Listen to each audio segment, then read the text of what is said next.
परिषद नालंदा बौद्ध परंपरा एवं अंतर्राष्ट्रीय बौद्ध महासंघ के संयुक्त तत्वावधान में तथा लाहौल स्पीति बौद्ध सेवा संघ के सहयोग से 2 दिवसीय 27 एवं 28 फरवरी हिमाचल बौद्ध सम्मेलन होटल हॉलिडे होम में आयोजित किया गया, जिसके प्रथम दिन के स्वागत सत्र के मुख्य अतिथि अंतर्राष्ट्रीय बौद्ध महासंघ के प्रधान सचिव भंते धम्मपिया जी रहे।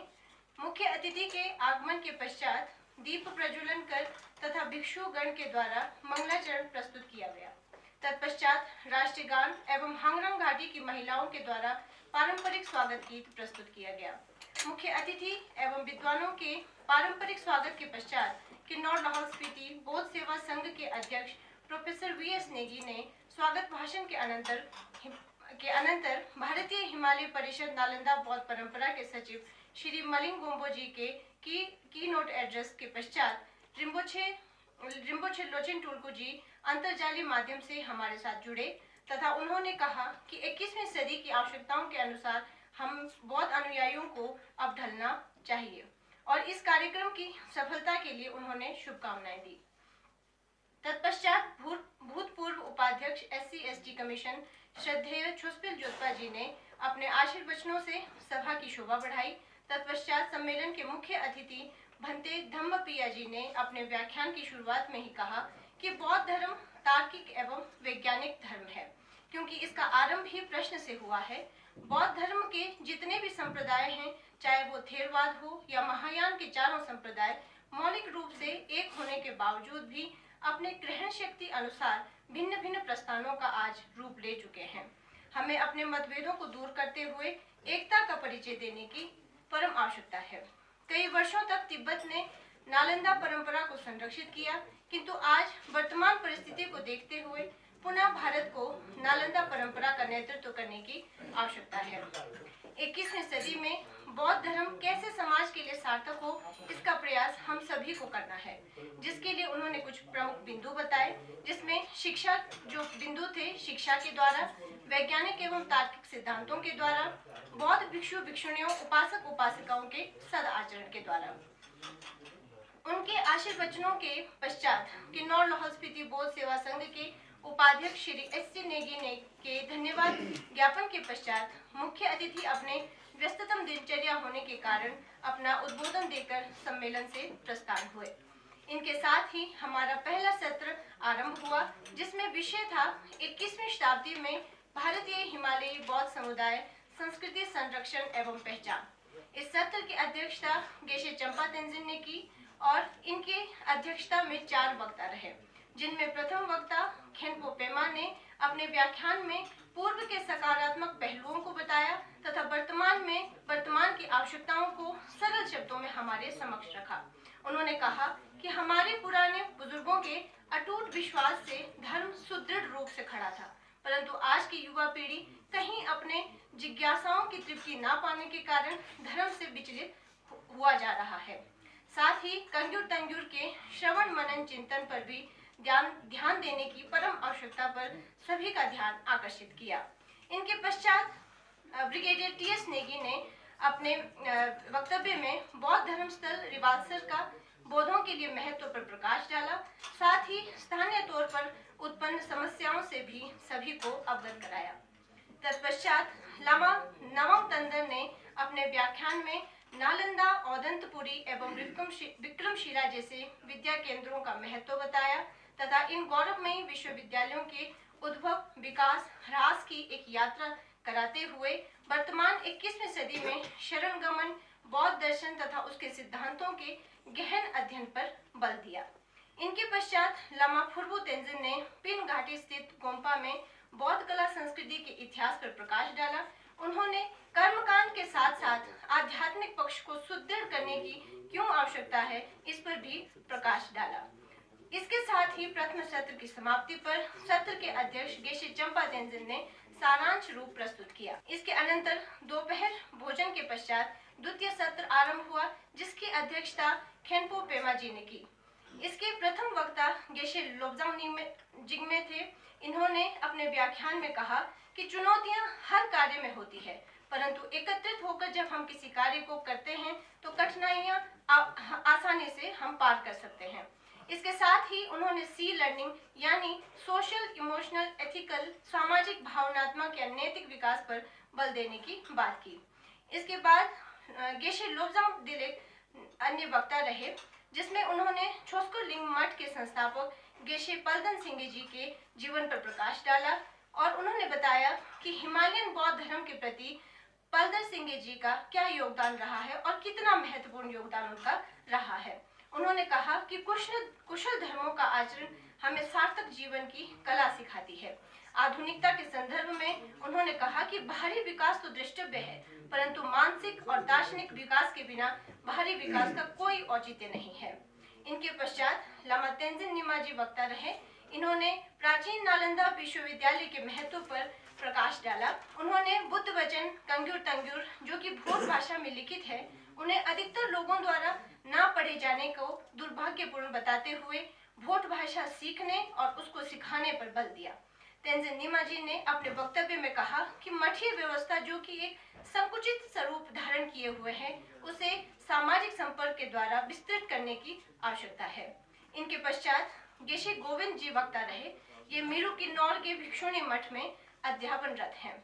इन्होंने अपने वक्तव्य में वर्तमान समय में हो रहे नैतिक विघटन एवं धार्मिक खाई यानी अंतर को दर्शाते हुए कहा कि हमें अपने पाठ्यक्रम में बुद्ध के नैतिक शिक्षा को सम्मिलित करने की आवश्यकता है, जिससे नैतिक विघटन को समाप्त किया जा सकता है। इनके पश्चात इस सत्र के अंतिम वक्ता भिक्षु बिट्टू रहे। उन्होंने पांगी क्षेत्र के बौद्ध स्थानों से हमें अवगत कराया किस तरह पांगी के लोगों ने बौद्ध अल्पसंख्यक होने के बावजूद भी अपने धर्म संस्कृति को जीवंत बनाए रखा है। इस ओर सभी का ध्यान आकर्षित किया। चाय पान के पश्चात इस तृतीय सत्र को फिर आरंभ किया गया। तृतीय सत्र का आरंभ केंद्रीय समिति के गठन के विषय में रहा। इसकी अध्यक्षता लामा छुस्पल जोत्पा ने की और इसमें मुख्य वक्ता श्री मलिंग गोम्बोल रहे। सर्वप्रथम लामा छुस्पल जोत्पा ने भारतीय हिमालय परिषद नालंदा बौद्ध परंपरा पर प्रकाश डाला और इसकी रूपरेखा प्रस्तुत करने के लिए श्री मलिंग गोम्बो को आमंत्रित किया। श्री मलिंग गोम्बो ने इस समिति के गठन से संबंधित प्रक्रियाओं को विस्तार से चर्चा की। तदुपरांत सभी प्रतिभागियों को तिब्बत में विकसित बौद्ध संप्रदाय के अनुसार 4 भागों में विभाजित कर उन्हें आपसी चर्चा हेतु बिठाया। प्रत्येक समुदाय ने परस्पर गहन विचार उपरांत सर्वसम्मति से अपने अपने संप्रदाय संबंधित अति विशिष्ट भिक्षुओं या अवतारियों को प्रतिनिधि के रूप में चुना, जिनका विवरण है। निंगमा समुदाय के प्रतिनिधि खेनपो फुरबू तंजिन, खेनपो छेरिंग नेगी, गेलुक संप्रदाय के प्रतिनिधि श्रद्धेय टी के लोचेन टुलकू रिम्पोचे, कग्युत संप्रदाय के प्रतिनिधि प्रोफेसर वांगचू दोरजे नेगी, साक्य संप्रदाय के प्रतिनिधि लामा पेमा संडू और जम्मू कश्मीर के पलधर से गेशे सोनम छेरिंग, जो कि कग्युत संप्रदाय के हैं, चुने गए। भारतीय हिमालय परिषद नालंदा बौद्ध परंपरा के इस केंद्रीय कार्यकारी परिषद के अतिरिक्त विभिन्न क्षेत्रीय परिषदों के गठन पर भी चर्चा की गई, परंतु प्रतिनिधियों की उपस्थिति न होने के कारण इसे स्थानीय सदस्यों के द्वारा गठित करके सूची केंद्रीय कार्यकारी परिषद को सौंपने का जिम्मा दिया गया। इसके साथ ही चौथे सत्र का आरंभ हुआ। चौथे सत्र के अध्यक्ष गेशे लोब्जांग जिग्मे रहे। इसमें प्रथम वक्ता के रूप में श्री सुंदर सिंह खम्पा थे। इन्होंने एक सामान्य रूप में खम्पा समुदाय का परिचय दिया और बताया कि किस प्रकार वे अपने स्तर पर बौद्ध धर्म दर्शन को आचार में व्यवहार में लाने का प्रयास कर रहे हैं तथा अन्यों को भी प्रेरित कर रहे हैं। इनके पश्चात छेरिंग नोरबू पलधर जी वक्ता रहे। इन्होंने कहा कि जम्मू कश्मीर में बौद्धों की संख्या कम होने के कारण उन्हें किस प्रकार सांस्कृतिक चुनौतियों का सामना करना पड़ रहा है। उन्हें भोटी भाषा को सीखने सिखाने की अपील सभी बौद्ध परिवारों से की। इनके पश्चात लामा अमची नोरबू ने अमची पद्धति को सुरक्षित करने के लिए उसकी महत्ता पर बल दिया। उन्होंने कहा कि किस प्रकार सरकारी नौकरियों के लिए पारंपरिक बौद्ध शिक्षा को योग्यता न दिए जाने के कारण इस क्षेत्र में लोगों की रुचि कम हो रही है। इनके पश्चात डॉक्टर तेंजिन नोरबू वक्ता रहे। इन्होंने खुनु लोतो यानी ज्योतिष का संक्षिप्त इतिहास बताया तथा इस विद्या द्वारा खगोल शास्त्रीय एवं फलित ज्योतिष के प्रकारों पर भी प्रकाश डाला। चतुर्थ सत्र के अंतिम वक्ता रहे श्री पेमा जी। इन्होंने गर्जा फाकपा पर हो रहे अतिक्रमण के विषय में बताया। समाज के बुद्धिजीवियों को गर्जा फाकपा के इतिहास को स्पष्ट कर एक निश्चित दिशा देने का सुझाव भी दिया। इन सभी सत्रों की समाप्ति के पश्चात सांस्कृतिक कार्यक्रमों का आगाज हुआ, जिसमें लाहौर, किन्नौर के निचली घाटी तथा हंगरंग घाटी की सुंदर प्रस्तुतियों का सभी ने आनंद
और रात्रि भोज के बाद सम्मेलन के प्रथम दिवस की समाप्ति।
और रात्रि भोज के बाद सम्मेलन के प्रथम दिवस की समाप्ति हुई। हिमाचल बौद्ध सभा सम्मेलन का द्वितीय दिवस का पहला सत्र, जिसका विषय इतिहास, संस्कृति एवं पहचान रहा, प्रोफेसर वीएस नेगी जी की अध्यक्षता में आरंभ हुआ, जिसमें वक्ता रूप में सुश्री दीपिका, सुश्री चेतना एवं सुश्री पद्मा रहे।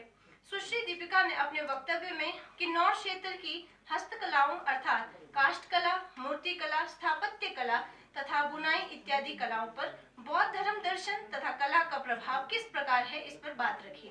इनके पश्चात सुश्री चेतना ने नालंदा विश्वविद्यालय के आचार्य शांति देव के अनुसार दान पारमिता के स्वरूप एवं महत्ता पर प्रकाश डालते हुए कहा कि दान केवल धन का ही नहीं अपितु याचक की आवश्यकता के अनुसार निस्वार्थ भाव से दिया गया दान श्रेष्ठ दान है। इसके पश्चात सत्र के अंतिम वक्ता के रूप में सुश्री पद्मा ने लाहौर में बौद्ध धर्म के प्रवेश का एक संक्षिप्त सा इतिहास प्रस्तुत किया। तत्पश्चात खुले विचार विमर्श का मंच प्रदान किया गया, जिसमें अनेक विद्वानों ने अपने सुझाव दिए, जिनमें श्री प्रभुलाल नेगी, डॉक्टर तंजिन नोरबो, लामा कालजाम नीमा, लामा तेंजिन नीमा जी रहे। इनके पश्चात द्वितीय सत्र का आरंभ हुआ, जिसका विषय हिमाचल प्रदेश में बौद्ध धरोहर एवं ऐतिहासिक स्थल रहा। इसकी अध्यक्षता ब्रिगेडियर टी.एस. नेगी ने की। इसमें मुख्य वक्ता के रूप में प्रोफेसर वी.एस. नेगी एवं डॉक्टर प्रभुलाल नेगी रहे। Professor VS. नेगी ने अपने वक्तव्य में बौद्ध होने के सही मायने एवं संस्कृति की संवाहिका भाषा सुदृढ़ता की आवश्यकता पर अपने विचार प्रकट किए। इस सत्र के बीच में director general international council of service industry Delhi से डॉक्टर गुलशन शर्मा जी अंतर्जाल के माध्यम से हम सभी के बीच में जुड़े, जिनका विषय बौद्ध युवा सशक्तिकरण रहा। इसमें उन्होंने बौद्ध युवाओं को ऐसी शिक्षा देने का प्रस्ताव रखा जो उन्हें बौद्ध पारिस्थितिकी तंत्र में उचित बिठा सके। उनकी योजनाओं के अंतर्गत 153 छोटी बड़ी सेवाओं की सूची बनाई है, जिसमें बौद्ध युवा जो अपने संस्कृति धरोहर का संरक्षण करते हुए समाज को अपनी सेवाएं दे सकते हैं। इनके पश्चात सत्र को जारी रखते हुए डॉक्टर प्रभुलाल नेगी ने अपना वक्तव्य रखा, जिसमें उन्होंने तिला संघ के बारे में हमें बताया। इस प्रकार द्वितीय दिवस के सत्रों का सफल समापन हुआ। धन्यवाद। परम श्रद्धेय चपल जोपा जी और मलिंग गोम्बो जी इतने दूर से आए हैं हम सब के बीच में।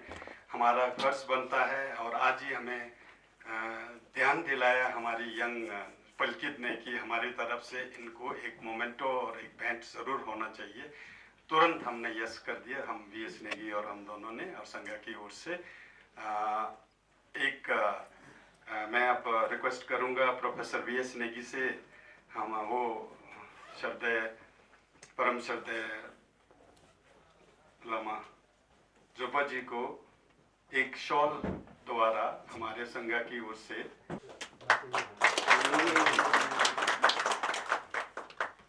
औपचारिक समाप्ति तो हो ही गई, किंतु ये एक शुभारंभ है नालंदा परंपरा पुनः जागृत करने का, भगवान बुद्ध की शिक्षाओं को जीवन में उतारने का एवं हम सांसारिक एवं आध्यात्मिक लोगों को मिलकर छोटे बड़े स्तर पे बहुत से काम करने हैं।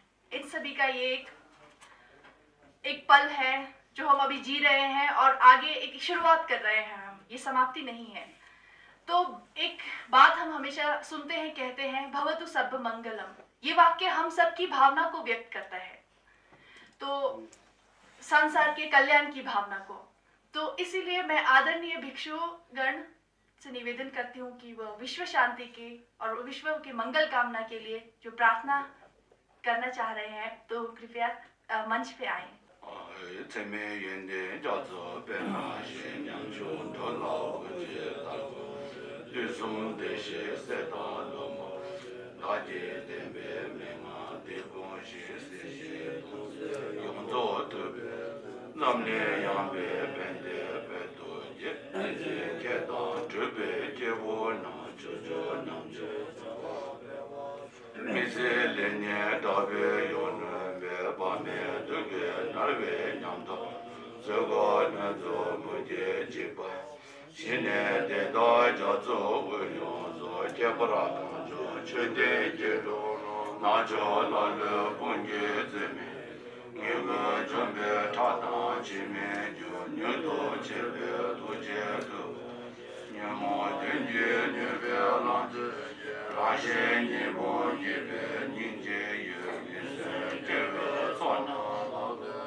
je konde to je jongwa parna gombo jere sewange jema ganje yongzo ya jema la ganje desan dende nyodo chawa nando chunye same dende da chosun to je to da dende dende lume dende da cha dende me lai dende nyodo yo janjo semjo rembo je pa de pa no ye wa